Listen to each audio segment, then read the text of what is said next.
non-profit organization that was initiated last year in July. We have so far carried out 5 career guidance events in different universities to empower young people through by hosting different speakers to speak to them so that they are guided in different ways of their career their career during and after school, during and after education. Yes.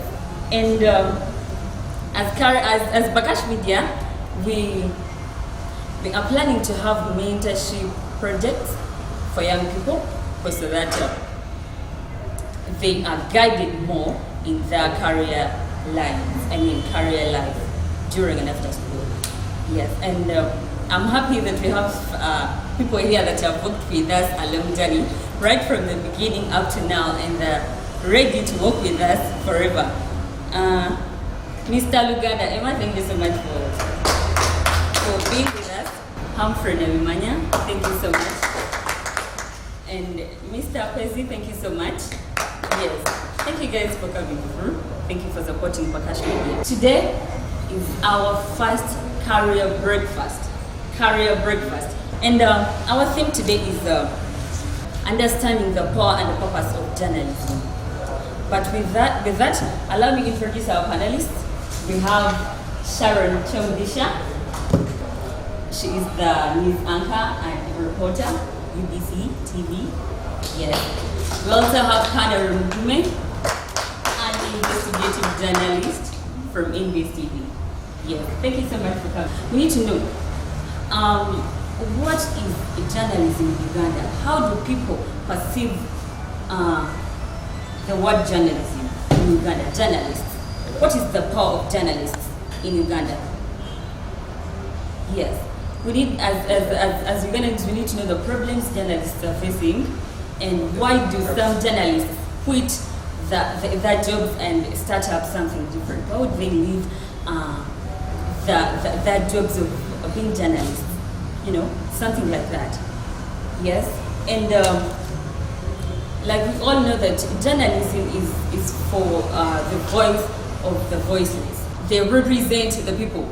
When any of our panelists, because they're all journalists, if they come up and speak something on TV, it reaches like thousands of people in just a minute. So we need to know what is the power behind that, and why do we have fake information? Some people use that privilege. Some journalists, they use that privilege because they have big audiences, so they use that and spread fake information. How can you control that as young people? Allow me to call upon Sharon Chomdisha to present to us about understanding the power and purpose of journalism. I'm glad about the opportunity to actually be part of this today. And I think it was yesterday, yes, I was informed about this, really excited to do this. I think it's my first time. And I was told to find out a little about a few things here and there. And of course, like she said, the power of journalism, the power of media in Uganda, the challenges that reporters and anyone in the media industry that faces in Uganda as well. And I think those are a few things that I'll be talking about really. The simple preamble I can give about journalism in Uganda. First of all, it's a growing sector. It's a sector that has been mired with people who are not professional in that section because of the law or the weaknesses of the laws in place. Journalism as a sector has a challenge that if you go by the numbers, most people who are practicing it are not professionals journalists. They are not journalists by profession.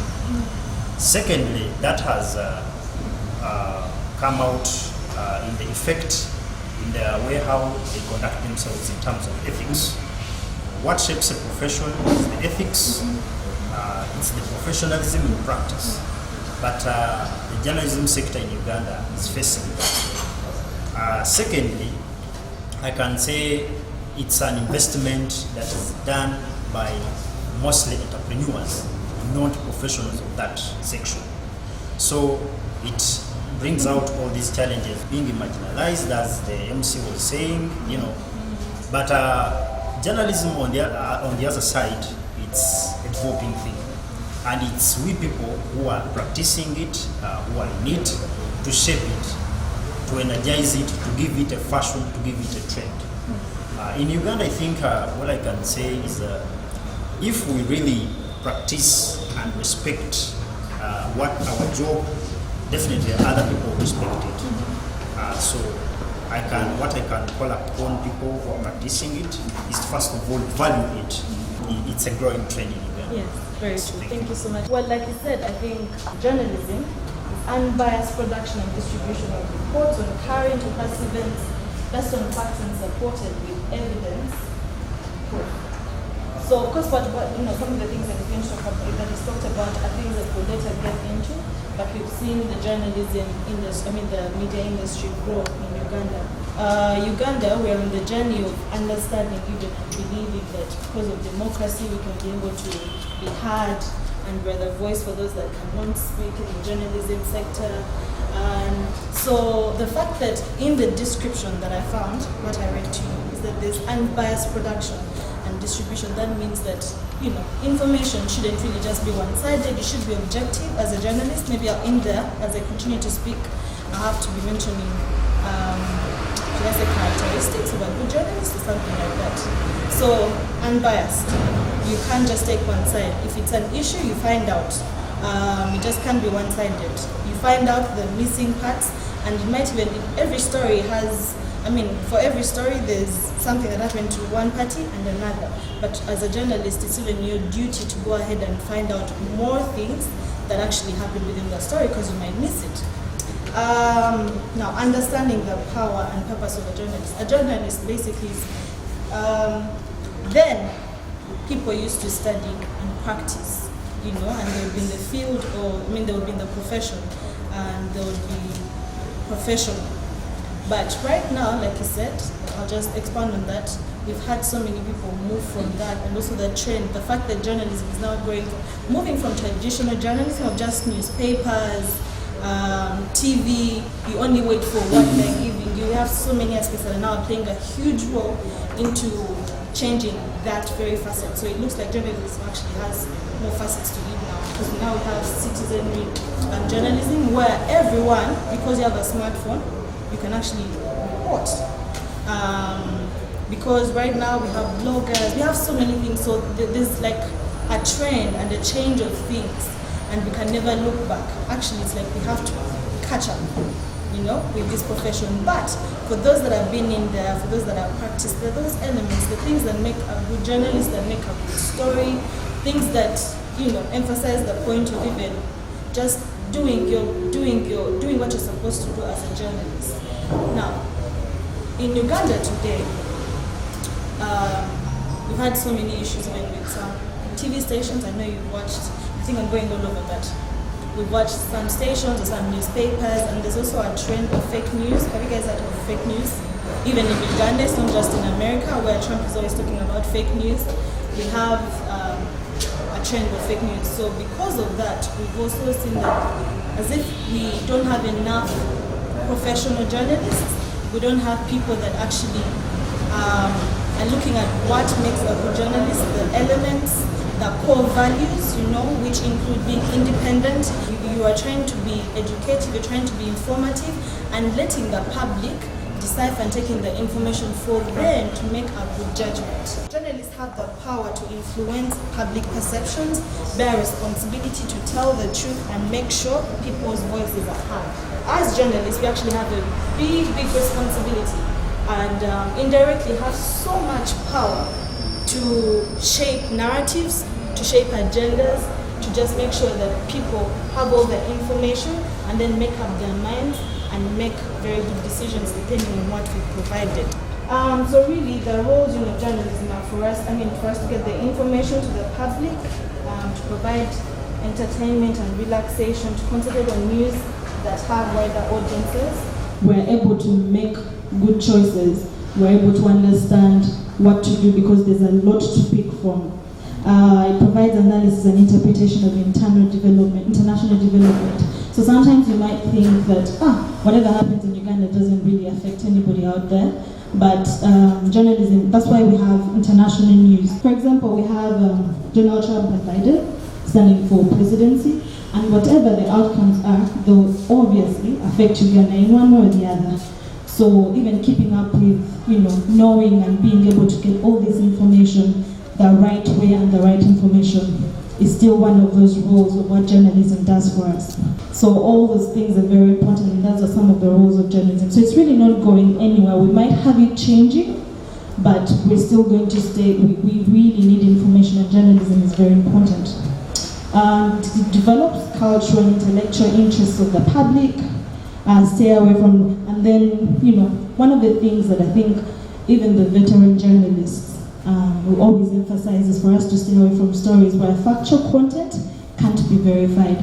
And right now we have that as one of the biggest problems that is faced by the journalism industry, or the media industry perhaps.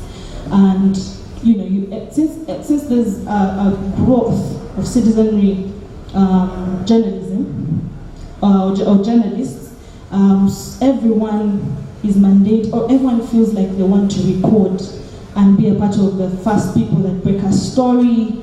And actually now it's not even about a factual story, it's always about who breaks it first, because someone started a rumor. Even by the time you get to the real information, the fake information has gone around so much that undoing that is quite hard. So that's why actually now journalists play a huge role, that there's all this information and information overload on the internet. But as journalists, as professionals, like Emmanuel said, is that your name? Yes, like Emmanuel said, the journalists have the right or the ability to correct the information that is out there and to fact check, because it's very important and really embarrassing when you spread something that is not right. I don't know how people feel, but me, I actually do not like to do it. I'd rather not break the story on the internet, but I can't do that, But would rather not have to apologize every single time. Another role is mobilizer role. Now this gives ordinary people the ability to express their views on public affairs. For example, when they report a social media tax and how people are so bitter about it. We wouldn't know if people had different opinions until everyone was given a chance to speak. We had legislators speak, we had lawyers invited into different media houses to speak about it, and even ordinary people, just doing pops and what do you think about the social media tax? It also points people towards possible solutions to society's problem. Now, then it was actually very prestigious to be a part of journalists. And the likes of Ballet Francis, I remember when I would watch news at home growing up, and everyone would just tune in to hear him speak, and I still feel like he really left a legacy. And I think then as well, people never really looked at the money, but also times have changed. So you're in a space now where things are a bit more expensive, life is different, you need to earn, take care of yourself, take care of your family as well, because as an African society we have the thing where I think children even grow up and take care of their parents. So you have so many responsibilities, and we can never rule out the factor of money, even in journalism. So there's so many things that come with it, even if it was prestigious then. And now it's been a bit commercialized. So that's why people opt, I think Emmanuel was talking about it, that's why people tend to opt for other businesses and maybe other gigs aside from the real job, because they need to make more money. Well, let's wait and see what Onakoba will be, will change or anything like that. But some of these issues are issues that are of concern, because the life of giving is no longer the same as journalism is also described as the fourth estate. And if the legislature, executive, judiciary hold themselves accountable for what is happening, whether it's policies or everything, then journalism or journalists are also who's holding the state accountable. Idi Amin said, you have the freedom of speech, but I can't guarantee you freedom after you speak, which is something actually that we continuously see. But who holds these guys accountable, since they don't want to be held accountable? What is our place as people who want to know more things but then they're not giving us any information. So you end up doing the same thing over and over again. People are comfortable with what the government is comfortable with, and if you walk past that, then there's a problem, you see? Very many media houses and people now are about sensational stories. It's about, I think in Uganda it's Kagwirawe. It's what's burning, what's what, you see? Would rather break the story or say that and then let's apologize, but we're the first ones to do it. So there's really no in-depth, analysis, critical analysis that comes with now some of the stories. And also because maybe journalists also do not have enough money, so if someone's going to pay you for a story, you